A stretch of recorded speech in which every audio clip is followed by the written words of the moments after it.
Major American multinationals, including Meta and Amazon, have announced they'll scale back diversity, equity and inclusion, or DEI programs, citing legal and cultural shifts. Other major chains like Walmart and McDonald's are dropping quotas for gender and racial representation and replacing bias training with broader initiatives.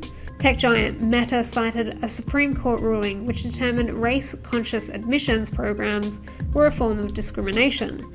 In 2023, the US Supreme Court sided with a group known as the Students for Fair Admissions, which had sued Harvard and UNC, claiming the schools discriminated against white and Asian American students who had SAT scores above other racial groups, but who were not given priority admissions.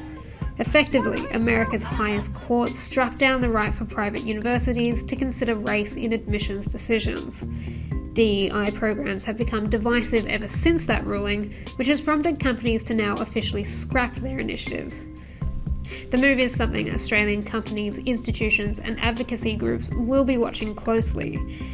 In Australia, affirmative action plans remain intact, but overall there is a much less uniformed attempt at meeting minority needs in corporate and public Australia.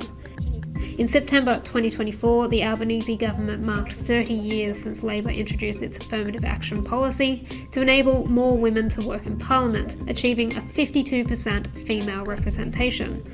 However, gaps remain.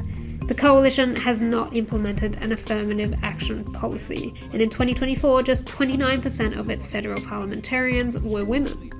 Meanwhile, in response to missing its Indigenous workforce targets in 2024, the Australian Taxation Office also renewed its commitment to engaging with Indigenous clients and including Indigenous workers in its future structural plans.